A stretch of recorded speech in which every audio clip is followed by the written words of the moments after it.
In the 13th chapter of Matthew's Gospel, we hear a variety of parables that Jesus tells to his followers. He cues the beginning of each parable with this repeated phrase, "The kingdom of heaven is like." The kingdom of heaven is like a mustard seed that someone took and sowed in the field. It is the smallest of all the seeds, but when it has grown, it is the greatest of shrubs and becomes a tree, so that the birds of the air come and make nests in its branches. The kingdom of heaven is like yeast that a woman took and mixed in with 3 measures of flour until all of it was leavened. The kingdom of heaven is like treasure hidden in a field, which someone found and hid. Then in his joy he goes and sells all that he has and buys that field. Again, the kingdom of heaven is like a merchant in search of fine pearls. On finding the pearl of great value, he went and sold all that he had and bought it. Again, the kingdom of heaven is like a net that was thrown into the sea and caught fish of every kind. When it was full, they drew it ashore, sat down, and put the good into baskets, but threw out the bad. So all these parables, short little parables, where Jesus describes the kingdom of heaven. The kingdom of heaven is like a mustard seed. The kingdom of heaven is like yeast. The kingdom of heaven is like a pearl. The kingdom of heaven is like a treasure buried in a field. The kingdom of heaven is like a net that catches a host of fish. All of these images for what the kingdom of heaven is like. Is there anything that is common among all of these images? One that comes to mind is that they're small. And often these images of the kingdom of heaven are insignificant. Yeast? Now you can't find any yeast right now in the store. Everybody's baking their bread, but usually yeast is small, grainy powder. A mustard seed is tiny. A pearl, again, small. A treasure can be big. You think about a pirate's treasure chest, but buried in a field, how are you ever going to come across that treasure? It's always something small and maybe something not of great value, like a net that you throw into the sea. But Jesus says the kingdom of heaven is like one of these small things that becomes of great value to us, that brings life and hope, where we're willing to give everything else up in order for that one small, precious item. An item that may be discarded or considered inadequate to others, but to us is of the greatest value.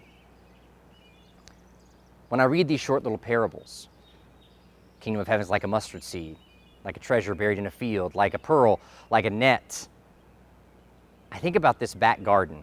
I'm standing right now in the back alley of the church, right off the corner of the back of the sanctuary. There's a garden planted back here. You may have seen it, you may not have seen it. It was a gift to the church, tended for many years by Phyllis Walford Stevens. She created this garden and dedicated herself to its maintenance at the church after her first husband died. You can see in the corner here, there's a plaque that says, "In honor of Sid Walford."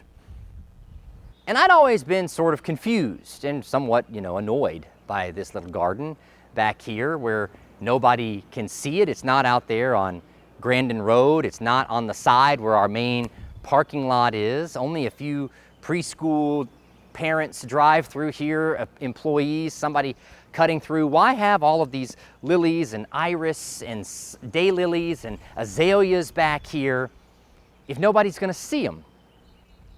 And I used to express that even to some people. What is the point of this garden? And when Phyllis died, her daughter Laura came and met with me to work on the funeral, and Laura was talking about how important this garden was to her mother. And God struck me in that moment, as Laura expressed, the reason that Mom wanted that garden in the back of the parking lot was so that it would be visible to the staff from the windows of the church offices. My parents were so appreciative of the pastors and the staff and the leaders in the church that they thought that those people deserved something beautiful to look at out of their window, and not just porta potties and dumpsters and gravel. And I was cut to the quick. For what I had seen as sort of an annoyance that just took up a lot of time and energy had been a gift, a mustard seed, a pearl, a treasure planted in a field. I wasn't rooted in the gospel enough in that moment to see that this was the kingdom of heaven. The kingdom of heaven is like a garden planted in the back corner of an alley parking lot. But when it blooms in the spring, it brings joy to all those who just so happen to gaze upon it, and they work with great effort to maintain and preserve it.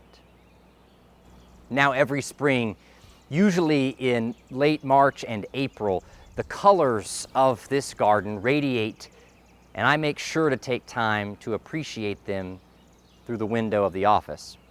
I give thanks to God for people like Phyllis Walford Stevens, who saw the beauty in the small places, who had a deep and abiding understanding of what the kingdom of heaven is like, and who have given me a reminder to be on the lookout in my own life for the discarded, the neglected, the back alleys that are deemed worthless, and to see that there a shrub can grow to hold all the birds. There a treasure may be found. There a pearl of great price might be discovered. There might be the net that brings in the harvest of God's people. So may we come to appreciate those alleys and those saints who remind us just what the kingdom of heaven is like.